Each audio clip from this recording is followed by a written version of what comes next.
1977 সালে রাষ্ট্রীয় সফরে সৌদি আরব গিয়েছিলেন শহীদ রাষ্ট্রপতি জিয়াউর রহমান। মধ্যপ্রাচ্যের দেশটিতে প্রথমবারের মতো সেই সফরে তাকে উষ্ণ অভ্যর্থনা জানিয়েছিলেন দেশটির তখনকার বাদশাহ খালিদ ইবনে আব্দুল আজিজ আল সৌদ। বাংলাদেশের রাষ্ট্রপ্রধানকে উপহারস্বরূপ পবিত্র কাবা শরীফের গিলাফের একটি অংশ উপহার দিয়েছিলেন বাদশাহ খালিদ।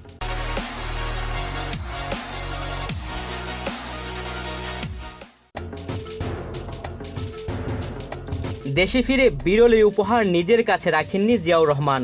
পবিত্র কাবা শরীফের গিলাফ জাতীয় মসজিদ বায়তুল মুকাররমে রাখার ব্যবস্থা করেন। এখনও জাতীয় মসজিদে সংরক্ষিত আছে জিয়াউর রহমানের স্মৃতি বিজড়িত সে মহামূল্যবান উপহার। সরেজমিন বায়তুল মুকাররম মসজিদে গিয়ে দেখা গেল দীর্ঘ 17 বছরের বৈরী শাসনের মধ্যেও কাবা শরীফের সেই গিলাফটি এখনও সংরক্ষিত আছে। মসজিদের মূল ভবনের নামাজের ঘরে প্রবেশের মুখেই দেখা মিলবে সৌদি সরকারের দেয়া সেই অমূল্য উপহার।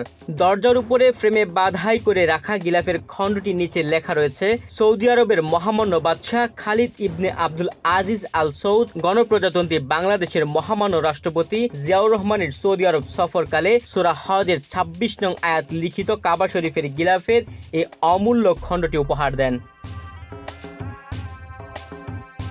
পবিত্র কাবা ঘরের গিলাফের এই অংশটিতে আরবিতে লেখা রয়েছে পবিত্র কোরআন শরীফের সূরা হজের 26 নং আয়াত, আর প্রবেশ পথের দুই পাশে বড় করে লেখা আছে আয়াতটির বঙ্গানুবাদ।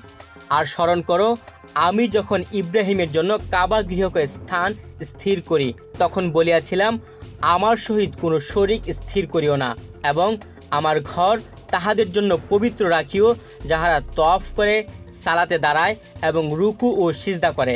সূরা হজ আয়াত 26। জানা যায়, বিএনপির প্রতিষ্ঠাতা শহীদ প্রেসিডেন্ট জিয়াউর রহমানের সঙ্গে সৌদি আরবের বাদশাহ খালিদের সুসম্পর্ক গড়ে উঠেছিল। সেই সূত্রে তিনি বাংলাদেশের জন্য নানা সহযোগিতার হাত বাড়িয়ে দিয়েছিলেন। তুহিন ভুইয়া, বাংলাদেশ প্রতিদিন।